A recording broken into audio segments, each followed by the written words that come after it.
خوبصورت اور اچھا بیٹا ہے. تو فرمایا کہ ہاں. اس کی عمر کتنی ہے؟ تو کہا 30 سال. یا اور کچھ بتائی گئی، مختلف روایات آئی.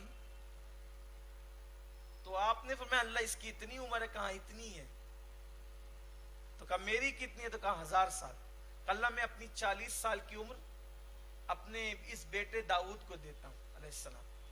تو کہا ٹھیک ہے، ہم نے قبول کیا. آپ کی عمر 40 میں ان کو دے دی گئی. تو اب جب آپ کی عمر 960 سال ہوئی تو فرشتہ آیا موت کا. کہا چلیے. کہا ہمیں تو کہا گیا تھا 1000 سال کے. تو کہا اس میں سے 40 تو آپ داؤد کو دے چکے ہیں، اب آپ کو چلنا ہوگا. تو یہ اس طرح کی بھی باتیں تفاسیر کے اندر آئی ہے. تو کعبۃ اللہ شریف کی تعمیر سب سے پہلے ہوئی اور اس کے ٹھیک 40 سال کے بعد بیت المقدس کی تعمیر ہوئی. پھر اس کے بعد کعبۃ اللہ شریف نوح علیہ السلام کے طوفان میں اٹھا لیا گیا. مسجد اقصی کو بھی صدمہ پہنچا. تو پھر وہ بات کی تعمیر ابراہیم علیہ السلام نے کعبے کی اور سلیمان علیہ السلام نے جنات کے ذریعے سے بیت المقدس کی تعمیر کی. انشاءاللہ جب اس کا ذکر آئے گا تو میں اس پر تبصرہ اور ذکر کروں گا.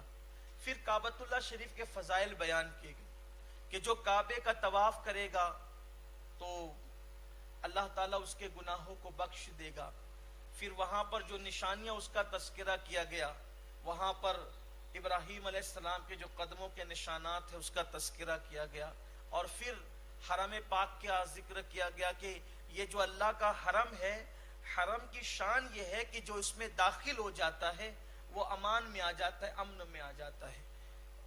اسی لیے حرم کی گھاس کو کاٹنے سے بھی منع کیا گیا ہے، وہاں کے پرندوں کو بھی نقصان پہنچانے سے منع کیا گیا ہے. اور اس کی پھر تفصیل ہے اور پھر کچھ حج وغیرہ کے احکامات اور اس کا تذکرہ بھی کیا گیا ہے، جو اب طویل ہوگی بات. حالانکہ ابھی حج کا موسم بھی نہیں ہے، جب موسم ہوگا تو انشاءاللہ کبھی اس پر گفتگو ہو سکتی ہے. پھر اس کے بعد جو ہے یہودیوں کا پھر ذکر آتا ہے کہ جو لوگ اسلام قبول کرتے تھے تو یہودی ان کو روکتے تھے. اور فرمایا کہ یہ اسلام قبول کرنے والوں کو تم کیوں روکتے ہو؟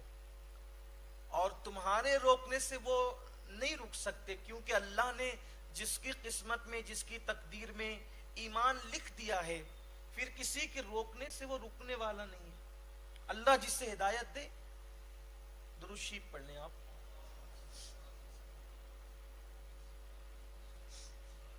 رب صلی وسلم دائما ابدا علی حبیبک خیر الخلق کلہم. اللہ جسے ہدایت دے اسے کوئی گمراہ نہیں کر سکتا. من یہدہ اللہ فلا مضل لہ ومن یضللہ فلا ہادی لہ. اللہ جسے گمراہ کرے اسے کوئی ہدایت نہیں دیتا اور اللہ جسے ہدایت دے اسے کوئی گمراہ نہیں کر سکتا. پھر اس کے بعد ایک واقعے کی طرف اشارہ کیا گیا. مدینہ منورہ میں 2 قبیلے تھے، ایک کا نام تھا اوس اور دوسرے کا نام تھا خزرج. یہ 2 قبیلے تھے، دونوں کی آپس میں بڑی کھینچا تانی چلتی تھی، ٹھنا ٹھنی چلتی تھی. چھوٹی چھوٹی باتوں پر اگر جنگ شروع ہوتی تھی تو کئی سال تک چلتی تھی. کبھی کبھی ان کی جنگ جو ہے 120 سال بھی چلی ہے. کسی نے لڑائی شروع کی تو اس کے بچے، پھر اس کے بچے، پھر یعنی ایسے کئی نسلیں جنگوں کے اندر کود گئی. چھوٹی چھوٹی بات پہ وہ لڑتے تھے، ایک دوسرے کے خون کے پیاسے تھے وہ. لیکن جب میرے آقا صلی اللہ علیہ وآلہ وسلم نے یثرب کو مدینہ منورہ میں تبدیل کر دیا اور پھر میرے آقا علیہ السلام کے قدم ناز کی برکت سے شہر یثرب مدینہ منورہ ہو گیا، تو پھر وہاں کی سب چیز بدل گئی. جو شہر وبا تھا وہ شہر شفا ہو گیا، جہاں بیماریاں تھی وہاں کی ہواؤں میں بھی شفا ہو گیا. بلکہ آج بھی یہ بات ثابت ہو گئی، کورونا کی وبا اور مہاماری کے دور میں مسلمانوں نے نہیں بلکہ عالمی صحت کے ادارے نے یہ اعلان کیا کہ پوری دنیا میں سب سے زیادہ اگر صحت مند کوئی شہر ہے تو وہ مدینہ منورہ ہے. آج بھی دیکھو اخبارات میں آیا اور نیٹ پر یہ باتیں چلی اور ادارہ صحت نے، عالمی ادارہ صحت نے یہ بات کہی. وہ شہر شفا. لوگ ابھی کہتے ہیں، ہم پہلے سے مانتے ہیں، اس لیے کہ وہاں کی مٹی میں بھی شفا ہے. نہ ہو آرام جس بیمار کو سارے زمانے سے، اٹھا کے لے کے آئے خاک ان کے آستانے سے، اور اس در کی حضوری ہی عیسیاں کی دوا ٹھہری، ہے زہر معاصی کا طیبہ ہی شفا کھانا۔ تو حضور اکرم صلی اللہ علیہ وآلہ وسلم، لیکن یہ سب حضور کے قدم ناز کی برکت ہے۔ دیکھو اللہ کے رسول علیہ السلام اگر کوئی پہلے سے مقدس شہر ہوتا اور اس میں جاتے تو لوگ کہتے کہ وہ تو پہلے سے مقدس تھا، لیکن حضور کو بھیجا وہاں گیا جو پہلے بلاؤں کا گھر تھا، تاکہ لوگوں کو پتا چل جائے کہ محبوب کے قدم بلاؤں کے گھر کو مقدس بنا دیا کرتے، شہر بلا کو شہر شفا بنا دیا کرتے۔ تو آقا پہنچے تو وہاں کی آب و ہوا بھی بدلی، وہاں کی خاک کی تاثیر بھی بدلی، وہاں کا مزاج بھی بدلا، سب بدلا۔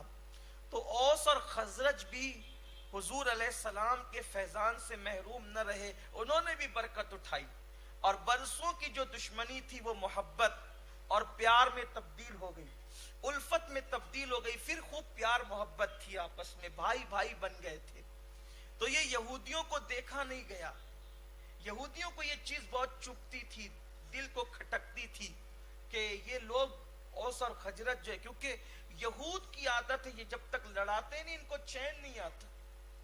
دنیا میں یہ پوری دنیا کو لڑا رہے ہیں، پوری دنیا کو لڑا رہے ہیں۔ عیسائیوں کے اندر فرقے پیدا کرنے والے یہودی ہیں، مسلمانوں میں فرقے پیدا کرنے والے یہودی ہیں۔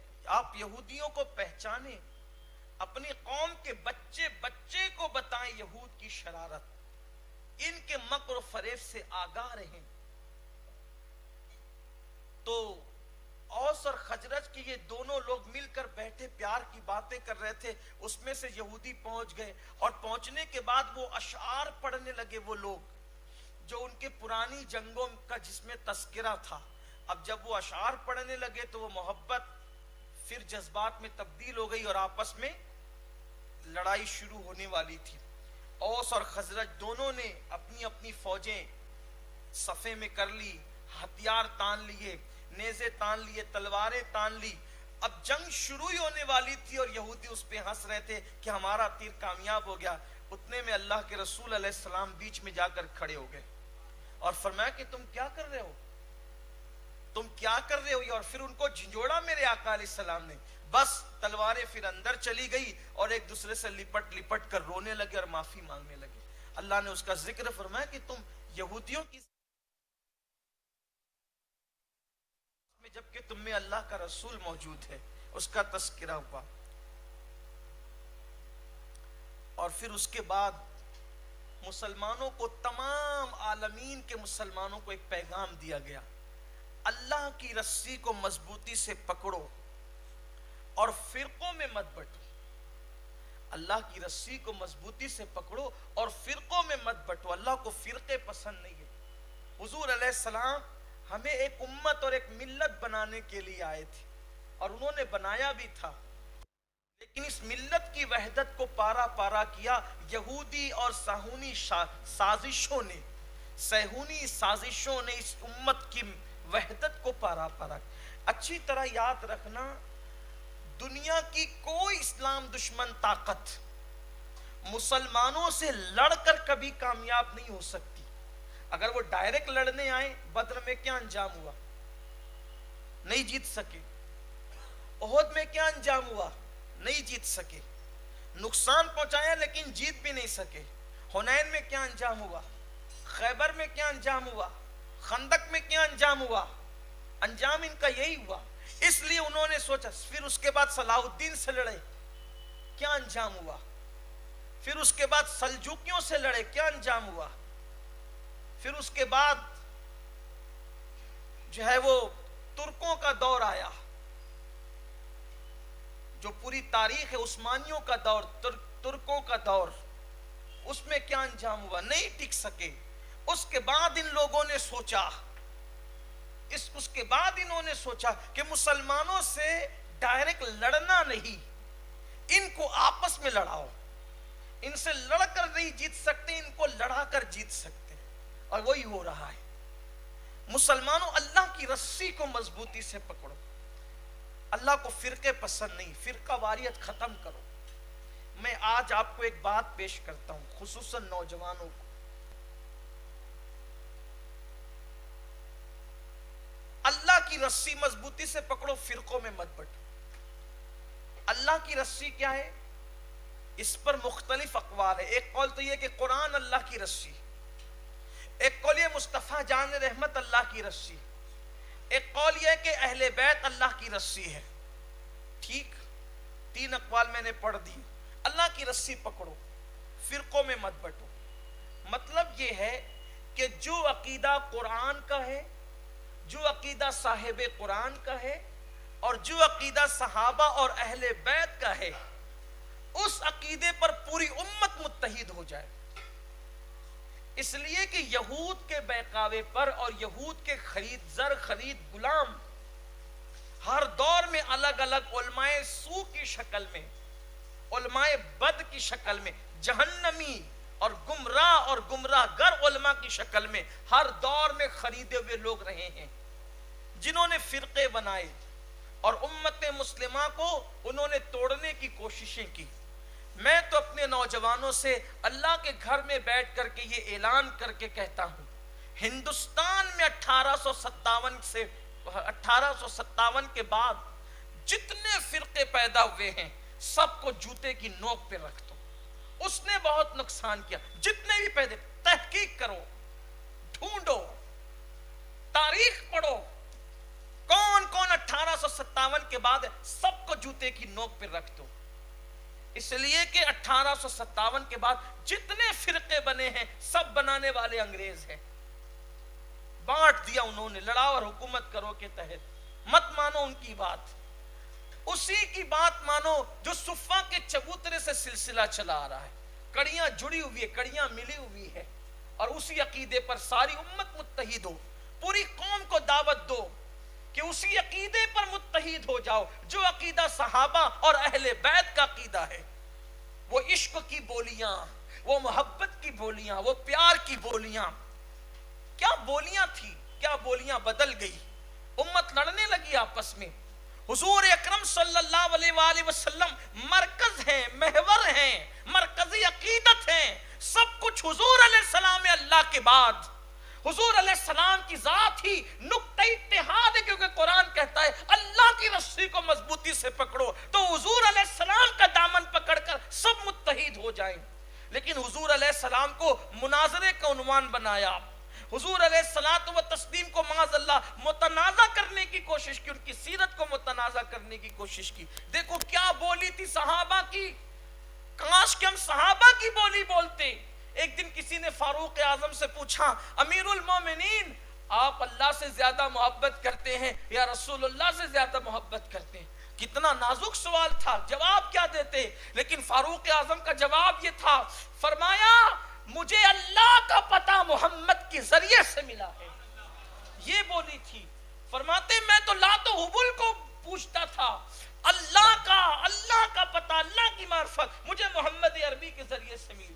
پھر اس کے بعد آپ دیکھیں حضرت سیدنا مجدد الفسانی شیخ احمد سرہندی رضی اللہ تعالیٰ عنہ, جس نے اکبر کے فتنے کو دھول چٹائی. سرہندی رحمت اللہ علیہ فرماتے ہیں کہ میں اللہ کی عبادت اس لیے کرتا ہوں کہ او رب محمد اس, کہ وہ میرے محمد کا خدا ہے. میں اللہ کی عبادت اس لیے کرتا ہوں کہ وہ میرے محمد کا خدا. یہ ان کے عقائد تھے, اولیاء اللہ کے عقائد یہ تھے. اس عقیدے کی طرف آنا ہوگا. اللہ کی ذات سب سے بڑی ہے, لیکن ہم نے رسول اللہ کے ذریعے سے اللہ کی معرفت حاصل کی ہے. یہ کیا باتیں ہوئی کہ حضور علیہ الصلوۃ والتسلیم پہ اعتراضات کیوں کرتے ہیں لوگ؟ ایسا نہیں ہونا چاہیے. نوجوانوں آؤ اپنی پوری قوم کو, اس لیے کہ امت میں وحدت کی بہت ضرورت ہے, امت میں اتحاد اور اتفاق کی ضرورت ہے.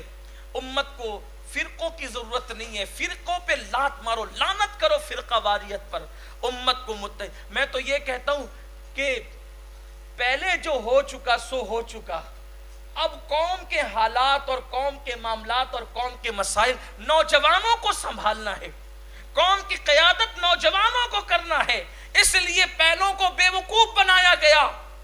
وہ ہمارے بڑے بوڑھے سادہ دل تھے, انہیں بے وقوف بنایا گیا. لیکن اب اللہ نے تمہیں شعور دیا, تمہیں اللہ نے عقل دی ہے, تو 1857 کے بعد کے سارے فرقوں کو لات مارو اور اسی طرف بڑھو جو عقیدہ حضرت مجدد الفسانی کا تھا, جو عقیدہ شاہ ولی اللہ کا تھا, جو عقیدہ شاہ عبدالعزیز کا تھا, جو عقیدہ سیدنا غریب نواز کا تھا, محبوب الہی کا تھا, قطب الدین بختیار کاکی کا تھا, جو عقیدہ حضور غوث اعظم کا تھا, جو عقیدہ اللہ اکبر امام حسین کا, جو عقیدہ مولا علی کا, جو عقیدہ عثمان غنی کا, جو عقیدہ فاروق اعظم کا, جو عقیدہ صدیق اکبر کا, اور جو نظریات مصطفیٰ جان رحمت لے کر کے آئے تھے, اور اس کو 14ویں صدی کے مجدد نے پھر اس شان سے پیش کیا, انہیں جانا, انہیں مانا, نہ رکھا غیر سے کام, للہ الحمد میں دنیا سے مسلمان گیا. اللہ کی سرتاب قدم شان ہے یہ, انسان ہی انسان, وہ انسان ہے یہ. قرآن تو ایمان بتاتا ہے انہیں, ایمان یہ کہتا ہے میری جان ہے یہ. مسلمان, اللہ فرماتا ہے کہ تم آپس میں, اللہ نے کتنا انعام کیا تم پہ, کہ اللہ نے تمہیں آپس میں بھائی بھائی بنا دیا. اللہ صحابہ سے کہہ رہا ہے, وہ لڑنے والے جن کو لڑایا گیا تھا, کہتا ہے کہ اللہ نے تمہیں بھائی بھائی بنا دیا. اور پھر کتنی خوبصورت بات کہی, پوری بات ہی خوبصورت ہے. کہا کہ تم تو جہنم کے کنارے تک پہنچ گئے تھے, لیکن میرے رسول تشریف لائے اور وہ آ کر کے انہوں نے تمہیں وہاں سے کھینچ لیا اور تمہیں بچا لیا, محبوب کو بھیج کر تمہیں بچا لیا گیا. اور اس کے بعد پھر ایک بات کہہ کر اب بات مکمل کرتا ہوں کہ پھر فرمایا تم میں ایک جماعت ایسی ہونی چاہیے, تم میں ایک گروہ, ایک جماعت ایسی ہونی چاہیے جو لوگوں کو نیکی کا حکم دے اور بری بات سے منع کرے, بری باتوں سے منع کرے. ایک جماعت تم میں ہونی چاہیے. اور پھر اس پر اللہ نے فرمایا تاکہ تم کامیاب ہو جاؤ. یعنی کامیابی کے لیے ضروری ہے کہ ہر دور میں امت محمدیہ کے اندر ایک گروہ ایسا ہونا چاہیے, ایک طبقہ ایسا ہونا چاہیے جو نیکی کا حکم دے اور برائی سے منع کرے. یہ بڑی اہم ذمہ داری. فرمایا حدیث پاک میں آتا ہے کہ جب نیکی کا حکم دینے والے اور برائی سے روکنے والے جب ختم ہو جائیں تو اللہ قوم کو ہلاک کر دیتا ہے. بلکہ حدیث پاک میں یہ بھی آیا ہے کہ جب میری امت میں نیکی کا حکم دینے والے اور برائی سے روکنے والے برائی سے نہ روکیں گے اور نیکی کا حکم نہ دیں گے تو اس وقت وہ قرآن کی برکتوں سے محروم کر دیے جائیں گے. پھر اللہ تعالیٰ ان پر ایسے ظالم حکمراں مسلط کرے گا جو ان کے لوگوں کو ذلیل کریں گے اور ان کو ماریں گے اور کاٹیں گے. اور فرمایا کہ اس وقت ان کے نیکوں کی دعا بھی اللہ قبول نہیں فرمائے گا, کیونکہ ان کا جرم یہ ہوگا کہ انہوں نے نیکی کا حکم دینا بند کر دیا ہوگا اور برائی سے روکنا بند کر دیا ہوگا. ایک گروہ ہونا چاہیے, کم سے کم کچھ لوگ ہونے چاہیے جو حق بولیں. اب یہاں تو ایسا کہ سبھی چلتا ہے. میں نے کئی نکاح پڑھانے والوں کو دیکھا, اپنی آنکھوں سے دیکھا, 1000-2000 لے کر نکاح پڑھانے آ جاتے ہیں. اب اس کے بعد شادی کے گھر والے اگر سونے کی انگوٹھی دے دیں ہاتھ میں, لو پہنا دو, تو وہ گونگا گڑ کھا کے بیٹھ جاتے. اس وقت ذمہ داری ہے نکاح پڑھانے والے قاضی کی کہ وہ کہیں کہ یہ حرام ہے, نہ پہناؤ. اب نہیں بولے گا تو کب بولے گا؟ 2000 پہ ایمان بیچنے آیا, شریعت کا سودا کرنے آیا. اتنا ہی ہوگا, دوبارہ آپ کو کوئی نہ بلائے گا, دوبارہ آپ کو کوئی نکاح پڑھانے نہ بلائے گا. لیکن رزاق قوم نہیں ہے, رزاق اللہ ہے. جہاں دیکھو خلاف شرع کام ہو رہا ہے بولو, اور اگر نہیں بول سکتے تو وہاں سے چلے جاؤ. احتجاج کی کم سے کم یہ صورت ہے, وہاں سے چلے جاؤ. بینڈ باجے والی شادی آ رہی ہے, نکاح ہے, نہ پڑھائیں. اتنی ہمت تو ہونا چاہیے نا. نہیں ساری قوم نے کی, اور اللہ نے ساری قوم کو اس کا مکلف بھی نہیں کیا. کہا ایک گروپ کم سے کم ایک گروہ تو ہونا چاہیے, کچھ لوگ ہونے چاہیے. اس لیے کہ قدرت جانتی ہے سب کی یہ طاقت بھی نہیں ہے کہ سب حق بول سکیں. کم سے کم ایک گروہ تو ہونا چاہیے. اب میت میں جائیے, شادی کے موقع پر تو ہزاروں بدعات ہے, اس کو بھی کوئی روکنے تیار نہیں. میت میں جائیے, وہاں صدا خرافات, وہاں بدعات. اب مالیگاؤں کا حال تو بڑا عجیب ہی ہو گیا ہے, کوئی بولنا نہیں چاہتا الا ماشاءاللہ. میت کے موقع پر ایک وقت کی بھاتی سنت ہے اس کو میں کئی سالوں سے چیخ رہا ہوں، لیکن چونکہ پھکٹ کا کھانے ملتا ہے تو کون عمل کرے؟ یہی ہے نا حال۔ جملے تلخ ہو تو معاف کرنا، جہاں تک میری آواز پہنچ رہی ہے، ایک وقت کی بھاتی، صرف ایک وقت کی بھاتی سنت ہے بس۔ اور وہ ایک وقت کی بھاتی کیوں سنت ہے؟ اس لیے کہ جس کے گھر میں میت پڑی ہوئی ہے وہ لوگ غمگین ہیں، تو وہ پکائیں گے تو نہیں؟ میت رکھ کے کوئی پکائے گا؟ کسی میں ہمت ہوگی؟ کیا پکائے گا وہ؟ تو اس وقت اس کے گھر کھانا نہیں پکے گا۔ تو پاس پڑوس کی ذمہ داری ہے، پاس پڑوسیوں کی ذمہ داری ہے کہ گھر کے جتنے لوگ ہوں، جتنے لوگ گھر کے ہوں، ان لوگوں کے لیے آس پڑوس کے لوگ مل جل کے تھوڑا تھوڑا کھانا اکٹھا کریں، اور ان کو میت چلی جانے کے بعد، تدفین کے بعد بہلا پھسلا کر پیار سے کھلا دیں۔ بس یہی سنت ہے، یہی حکم بھی ہے۔ لیکن یہاں تو 6 ٹائم کی بھاتی، اور وہ بھی 2 پہلی 4 پہلی بھاتی، یہ ہو رہا ہے۔ گھر والے نہیں کھا رہے، پورے گلی کے لوگ بھی کھا رہے ہیں، سمدیانے کے لوگ بھی کھا رہے ہیں، بیٹیاں بھی کھا رہی ہے، داماد بھی کھا رہے ہیں، سب لوگ کھا رہے ہیں جیسے شادی کا ماحول ہو۔ اور میت کے گھر کے لوگ کہتے ہیں کہ وہ دوپہر میں پلاو آیا تھا، بھی دوپہر پلایا تھا، شام کو پلاو نہیں بھیجنا، وہ دالچا بھیج دینا۔ شرم نہیں آتی؟ اپنے باپ کو اس لیے جو ہے وہ اس کی موت اس لیے تھی کہ تو یہ ساری چیزیں کرے گا؟ ہم نے اپنے بچپنے میں دیکھا، ہمارے جو بڑے بزرگ موجود ہیں انہیں پتا ہے کہ میت کے گھر والوں کو بہلا بہلا کے پورا محلہ کھلاتا تھا، تب بھی 2 لقمے سے زیادہ لوگ لیتے نہیں تھے۔ یہ صورتحال ہوتی تھی۔ اب تو شادیوں کی طرح ماحول ہو گیا ہے، کوئی بولنے تیار نہیں ہے۔ وہ میت کی جو بھاتی کا کھانا ہے نا، روایت میں آتا ہے کہ بھاتی کا کھانا جو اس کا حقدار نہیں وہ کھائے گا، اس کا دل مردہ ہوگا۔ میت کے نام پہ کھانے والوں کے دل مردہ ہوں گے، دل مردہ ہوتا ہے اس سے۔ وہ حق صرف گھر والوں کا ہے۔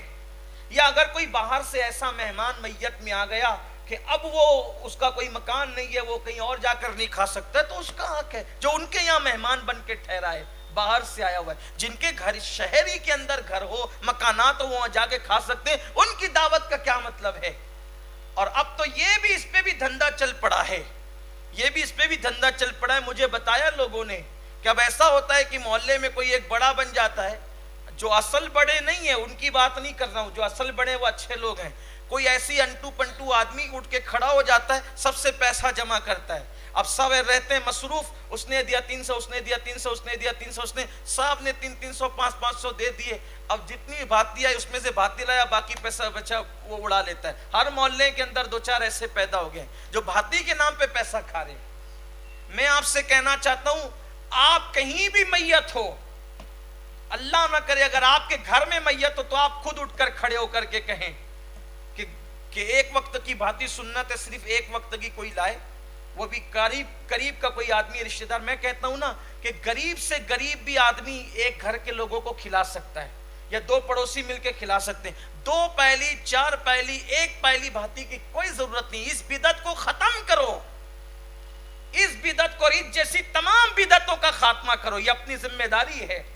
ورنہ اللہ کے رسول علیہ الصلوۃ والتسلیم نے فرمایا کہ جس نے سنت کو مٹا کر بدعت کو رواج دیا، مرنے کے بعد قبر میں ان کے منہ قبلے کی طرف بھی نہیں رہ سکتے، ان کے منہ قبر میں قبلے سے پھر جاتے ہیں۔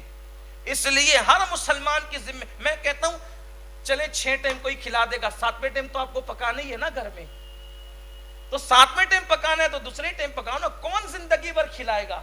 6 ٹائم کے لیے بدعت کا دروازہ کیوں کھولتے ہو؟ 6 ٹائم کے لیے بدعت کو رواج کیوں دیتے ہو؟ ختم کیوں نہیں کرتے؟ اور میں کہتا ہوں سنت کو زندہ کرنے کی نیت سے کرو گے، اللہ اس کی برکت سے زندگی بھر تمہارے گھر میں برکت عطا فرمائے گا۔ جب میں یہ باتیں کرنے لگتا ہوں تو لوگ کہتے ہیں کہ یار یہ تو جو ہے وہ ناراض رہتے ہیں قوم سے۔ میں ناراض نہیں رہتا، اللہ نے ذمہ داری اگر ہمارے سروں پر دی ہے حق بولنے کی تو ہمیں حق بولنا ہوگا۔ میرے گھر پر خود میرے ہوش و حواس میں پہلی مرتبہ میت ہوئی 2007 میں، یا 2013 میں غالب 2013 میں، 7 سال ہو گئے 2013۔ اس سے پہلے میرے ہوش میں کوئی میت گھر میں نہیں ہوئی۔ میری دادی مرحومہ مغفورہ کا انتقال، 90 سال سے زیادہ کی ان کی عمر تھی، ان کا انتقال۔ تو ظاہر سی بات ہے چونکہ میرے تعلقات تو پورے شہر سے، آپ نے دیکھا کہ شہر امٹ پڑا، لوگ آئے، اور اب جس کو دیکھو تو ظاہر سی بات ہے تعلقات نبھانے کے لیے سبھی سیاسی لیڈران بھی اور اہل علم طبقہ بھی اور اس کے بعد مالدار طبقہ بھی سبھی آ کر کے مجھے بیٹھ کر کے کہا کہ ہمارے یہاں میں نے سب سے کہا ایک کام کرو، آپ ہمارے گھر بھاتی بھیجنا چاہتے ہو، اتنا ہی آپ میری دادی مرحومہ کے نام سے پکا کر اپنے گھر غریبوں کو کھلا کر ان کو ایصال ثواب کر دے، میرے گھر نہ بھیجیں۔ اگر آپ کو واقعی مجھ سے محبت ہے تو بدعت کا دروازہ نہیں کھلے گا، اور ایک وقت کی بھاتی سنت ہے، ایک وقت کی بھیجنی ہے جو تیار ہو چکی ہے۔ میرے محلے کے لوگوں نے ایک وقت کی تیار کر لی ہے، دوسرے کسی کی قبول نہیں۔ جس کو اگر محبت ہے، اگر دل سے اگر آپ نمائش کرنا چاہتے ہیں کہ ہم امین القادری کو کھلا رہے ہیں تب تو بات الگ ہے، اور اگر آپ کو محبت ہے تو پھر آپ غریبوں کو کھلا دیں ان کے ایصال ثواب کی۔ یہ بڑے بڑے لوگوں نے زور ڈالا تو میں نے ان سے یہی کہا کہ سنت کو رواج دینے کا آغاز اگر ہم اپنے گھر سے نہیں کریں گے تو کہاں سے کریں؟ کچھ لوگ ناراض ہو کر اٹھے وہاں سے کہ یہ تو کسی کی سنتی ہی نہیں۔ میں نے کہا کہ جب اللہ رسول کی آ جائے تو پھر کسی کی نہیں سننا، یہی اپنا مزاج ہونا چاہیے، ہم کسی کے کیا پابند ہیں۔ تو میری بھی گزارش یہی ہے کہ آپ اپنے گھر سے سنت کا آغاز کریں۔ یہ بات معاذ اللہ استغفر اللہ میں بڑائی کے لیے نہیں کہہ رہا ہوں، یہ اللہ کی توفیق ہے، ہمارا اس میں کوئی کمال نہیں ہے، اللہ کی توفیق ہے، جو اللہ نے کروایا، جو اللہ نے توفیق دی ہے اس کا کرم ہے۔ آپ سے کہتا ہوں ہمت کرو، اور اگر کوئی ایسا موقع ہے جہاں غلط دیکھو اچھے سے بات رکھ دو، ناراض ہو کر نہیں، چڑ کر نہیں، غلط الفاظ سے نہیں، اچھے سے بات رکھو یہی۔ اور یہ جو پہلی 2 پہلی 5 پہلی کا سسٹم یہ تو ختم کر، یہ جو مفت کے خور لوگ ہیں نا ان لوگوں پر ضرور وہ ہونی چاہیے، پابندیاں ان پہ لگنی چاہیے، قدغن لگنا چاہیے، ورنہ اللہ نہ کرے ایک دن وہ آئے گا کہ جیسے شادیوں میں کھانے ہوتے ہیں نا ویسے بھاتیوں کے ہونے لگے ہیں، ہونے لگے ہیں۔ میں سمجھتا ہوں کہ غریبوں کی شادیوں میں جتنے کھانے ہوتے ہیں اتنے کھانے بھاتیوں میں ہو رہے، 4 پہلی کھانا پک رہا، 5 پہلی کھانا پک رہا ہے، اور وہ بھی فرمائش کے مطابق پک رہا ہے۔ اللہ کے لیے بدعتوں کو، یہ تو میں نے ایک چیز کا ذکر کیا، ایسے درجنوں چیزیں۔ وقت آئے گا تو انشاءاللہ کبھی وہ ذہن میں باتیں رہے گی تو میں اس پر تبصرہ کرتا رہوں۔ ایک بدعت اور بھی ہے، یہ بھی آپ سے کہتا ہوں، چہلم کے موقع پر 100 قرآن شریف ایصال ثواب میں ہو رہے ہیں، 40 قرآن شریف، 200 قرآن شریف، 500 قرآن شریف۔ میں تو اس کا ذکر نہیں کرتا ایصال ثواب میں۔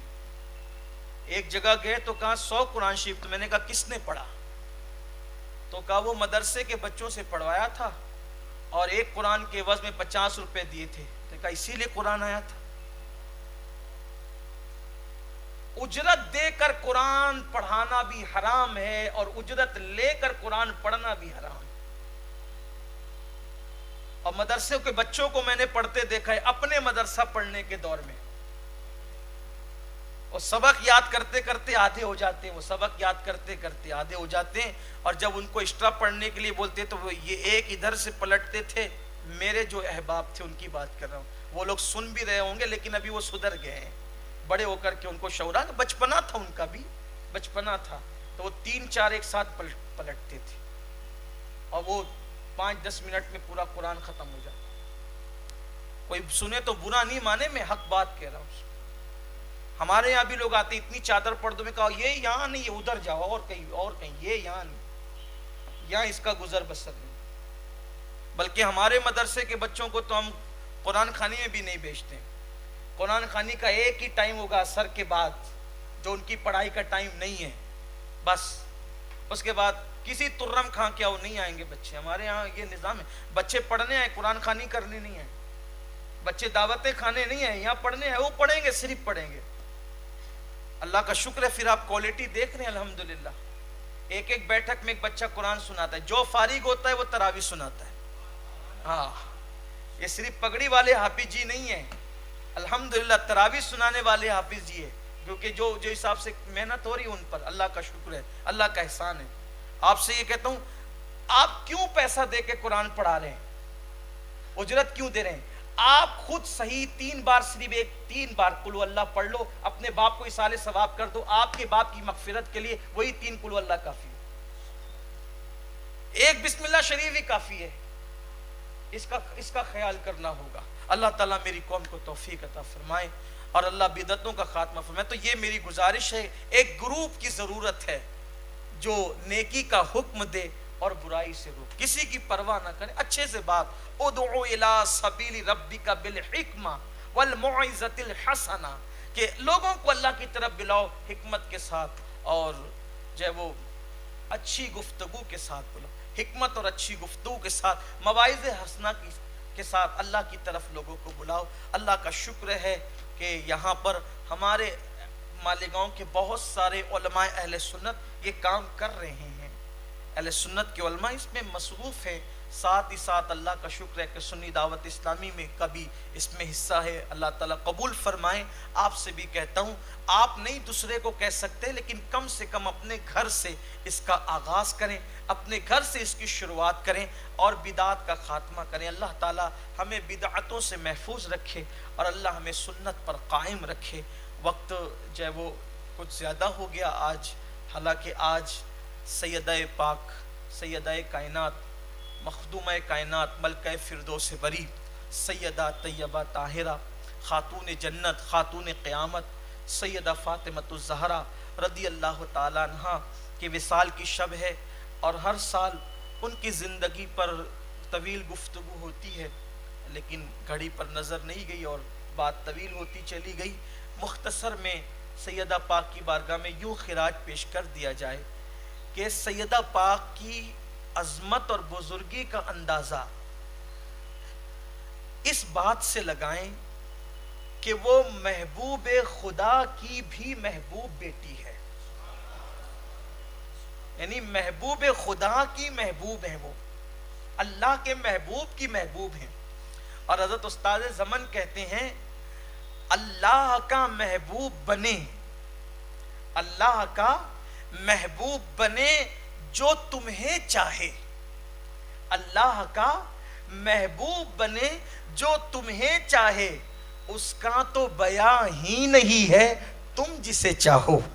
کہ یا رسول اللہ, جو آپ کو پیار کرتا ہے, جو آپ سے محبت کرتا ہے, وہ اللہ کا محبوب ہو جاتا ہے, تو اس کا کیا بیان کیا جائے, اس کی شان کیا ہوگی جس کو آپ چاہتے ہیں, جس سے آپ پیار کرتے ہیں, اس کی شان کیا ہوگی, اس کی بزرگی کیا ہوگی, اس کی عظمت کیا ہوگی جس سے آپ پیار کرتے ہیں. تو سبحان اللہ, سیدہ فاطمۃ الزہرا کی یہ شان ہے کہ حضور ان سے محبت کرتے, اور کتنی محبت کرتے ہیں. اللہ اکبر.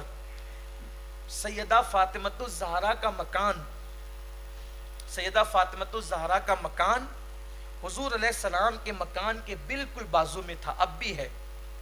آپ مدینہ منورہ جائیں گے تو دیکھیں گے حجرہ فاطمہ, جس حجرے میں آقا علیہ السلام اس وقت آرام فرما رہے ہیں, اس کے بازو میں ایک حجرہ ہے. بلکہ حضور علیہ السلام کے حجرے میں جانے کے لیے دروازہ جو ہے وہ سیدہ فاطمۃ الزہرا کے حجرے میں لگا ہوا ہے. میں اس کو دیکھ کر کے میں تصور میں ایک بات کہتا ہوں اپنے آپ سے ہی, اس کا مطلب یہ ہے کہ نبی کے گھر میں جانے کے لیے دروازہ فاطمہ کا چاہیے. جب تک فاطمہ کے دروازے سے نہیں گزرو گے نبی کا گھر نصیب. دیکھ لیجئے, جا کر دیکھ لیجئے گا, وہ تالا لگا ہوا ہے اور اس تالے پر ابھی بھی لکھا ہوا ہے, هو الحبیب الذی ترجى شفاعته لكل حول من الاحوال مقتحم. یہ اس دور کا تالا ہے جب ٹرکیوں کی حکومت تھی, اہل سنت کی حکومت تھی. ابھی بھی وہ تالا لگا ہوا, اس کے اوپر شیر موجود ہے. ہو سکتا ہے شاید توجہ نہیں گئی ہو, ورنہ بہت ساری چیزیں تو ہٹا دی گئی. جالیوں پر بھی وہ جو قصیدہ لکھا ہوا ہے سلطان عبد الحمید کا, وہ ابھی حال ہی میں قاری رضوان خان صاحب نے جو ہے وہ اس کو پڑھا, اور حضور مفکر اسلام علامہ قمر الزمان خان صاحب کی بلا اعظمی نے اردو زبان میں اس کا ترجمہ کیا. وہ جالیوں پہ لکھا ہوا ہے حضور علیہ السلام کی مواجہ شریف پر, وہ بھی اس کو بھی پوت دیا گیا, کلر سے اس کو چھپا دیا گیا, کیونکہ وہ اہل سنت و جماعت کی عقائد کو آشکار کرتا تھا. اس نکال نہیں سکے وہ تختیاں, لیکن اس کو کلر سے مٹا دیا. سوچیں کہ کیا حالات ہیں. اللہ رحم و کرم فرمائے. کلمہ بھی پڑھتے ہیں اور نبی کی عظمت کے ساتھ اس طرح کھلواڑ بھی کرتے ہیں, اور جب بولو تو برا بھی لگتا ہے. اللہ تعالیٰ انہیں ہدایت نصیب فرمائے. تو سیدہ پاک کا حجرہ ابھی بھی ہے. تو سیدہ کا گھر اور اللہ کے رسول علیہ السلام کا حجرہ پاک, اس میں ایک دیوار تھی, ایک ہی دیوار تھی. آقائے کریم صلی اللہ علیہ وآلہ وسلم اتنی محبت فرماتے تھے سیدہ پاک سے، اتنی محبت کرتے تھے کہ بار بار ان سے ملنے کے لیے جاتے، دن میں کئی بار جاتے ان سے ملنے. محبوب تھی، محبوب بیٹی تھی، بیٹیوں میں بھی سب سے چہیتی تھی. حضور کی ہر بیٹی حضور کی دیکھو بیٹی تو سب کو پیاری ہوتی، ساری بیٹیاں حضور کی لاڈلی تھی، لیکن سب سے زیادہ پیار کسی کو دیا ہے، سیدہ فاطمہ کو دیا. ان کی جو شان حضور نے خود بیان کی، ان کی عظمت جو بیان کی، کسی اور کی عظمت یہ بیان نہیں کی. حالانکہ بیٹی ہونے میں سب کے مرتبے برابر ہے، لیکن حضور نے ان کو بلند کر دیا، بہت بلند کیا، عظمت ان کی بلند کی. اللہ اکبر. تو ایک ہی دیوار تھی دونوں کے گھر کا. آقا علیہ السلام بار بار تشریف لے جاتے تھے حجرہ فاطمہ، اور جب کسی سبب سے جا نہیں سکتے تھے تو اللہ کے حبیب علیہ السلام نے دیوار میں ایک کھڑکی بنا رکھی تھی جس پر پردہ پڑا رہتا تھا. لیکن جب جا نہیں سکتے تھے میرے آقا تو آواز دے کے کہتے تھے فاطمہ تیری یاد آ رہی ہے، ذرا کھڑکی کی طرف آ جا، اور پردہ ہٹا کر میرے آقا سیدہ کا چہرہ دیکھ لیا کرتے. ساری کائنات جس کا رخ انور دیکھنے کے لیے بے چین رہتی ہو، وہ میرے آقا علیہ الصلوۃ والتسلیم سیدہ کو بار بار دیکھ. وہ آقا جس کو سب دیکھنے کے لیے بے چین ہوتے ہوں، آقا کتنی محبت کرتے تھے. اور محبت کا عالم یہ تھا، اللہ اللہ کیا شان ہے سیدہ پاک کی، کہ جب حضور اکرم صلی اللہ علیہ وآلہ وسلم اپنے سفر کی شروعات کرتے، جب آقا علیہ السلام سفر کرتے مدینہ منورہ سے، تو سب سے آخری میں سیدہ فاطمہ الزہرا سے ملتے. جب سفر کے لیے جاتے تو سب سے آخری میں سیدہ فاطمہ سے ملتے، اور جب سفر سے واپس تشریف لاتے تو سب سے پہلے سیدہ فاطمہ سے ملتے. اس سے پتہ چلا رسول اللہ کا سفر سیدہ کے گھر سے شروع ہوتا تھا اور سیدہ کے گھر پہ ختم ہو جایا کرتا. دیکھو حضور کے سفر کا آغاز سیدہ کا گھر ہے، اور حضور علیہ السلام کے سفر کا اینڈ جو ہے واپسی بھی سب سے پہلے سیدہ فاطمہ الزہرا. اور اس کے بعد میرے آقا علیہ السلام سیدہ فاطمہ کو سونگتے تھے، سیدہ فاطمہ کو سونگتے تھے، ان کے سر کو سونگتے تھے. کسی نے عرض کی یا رسول اللہ ان کا سر کیوں سونگتے ہیں؟ تو آقا کریم صلی اللہ علیہ وآلہ وسلم فرماتے ہیں کہ جب میں معراج پر گیا، کیونکہ آپ جانتے ہیں نا کہ حضور علیہ السلام کو 34 مرتبہ معراج بھی، 33 مرتبہ عالم خواب میں اور 1 مرتبہ عالم بیداری میں.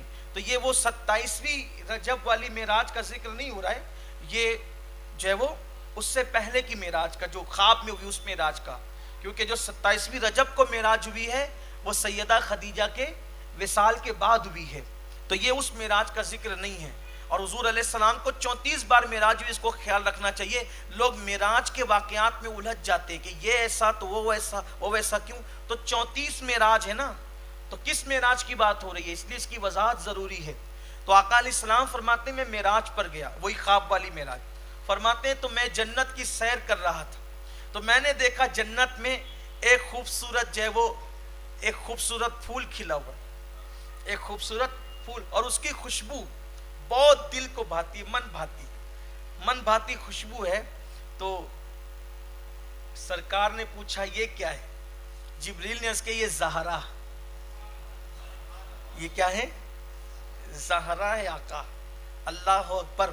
تو سرکار ابد قرار صلی اللہ علیہ وسلم نے کہا میرے دل نے چاہا کہ میں اس پھول کو توڑ کے کھا لوں، تو میں نے اس پھول کو توڑ کے، اس کی خوشبو مجھے بہت پسند آئی تو میں وہ پھول کو توڑ کر کھا لیا. جب میں نے کھا لیا پھر میں معراج سے واپس آیا. معراج سے واپس آنے کے بعد اللہ کے رسول علیہ السلام فرماتے ہیں کہ حضور کے دل میں یہ خیال آیا کہ خدیجۃ الکبریٰ سے ملاقات کرنا چاہیے.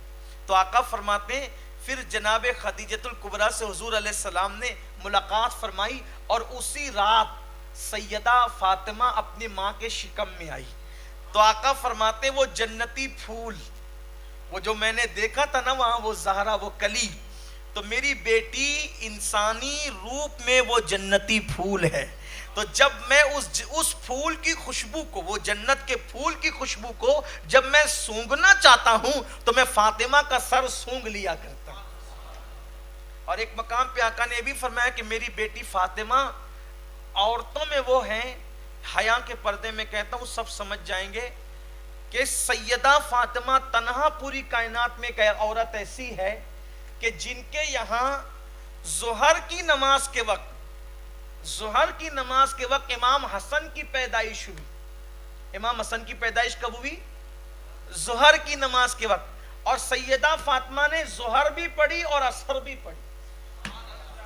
جبکہ اہل دانش، اہل عقل، اہل شعور جانتے ہیں کہ اگر کسی خاتون کے یہاں بچہ پیدا ہو تو کئی دن چلے جاتے ہیں کہ وہ نماز نہیں پڑھ سکتی. اسی طرح عورتیں کچھ دن ان پر نماز معاف ہوتی، وہ نماز نہیں پڑھتی. لیکن سیدہ فاطمہ پر ایسی کوئی کیفیت کبھی طاری نہیں ہوئی. سیدہ فاطمہ الزہرا پوری زندگی ہر نماز پڑھتی رہی، حتیٰ کہ ظہر میں بچے کی ولادت ہوتی تھی اور عصر کی نماز میں سیدہ مصلی پہ کھڑی ہو جاتی تھی. ایسی پاک خاتون تھی آپ کہ وہ عورتیں جس ناپاکی سے گزرتی ہے وہ کبھی آپ پر طاری نہیں ہوئی. اسی لیے میرے آقا فرماتے ہیں کہ میری بیٹی فاطمہ عورتوں کے اندر جنتی حور ہے.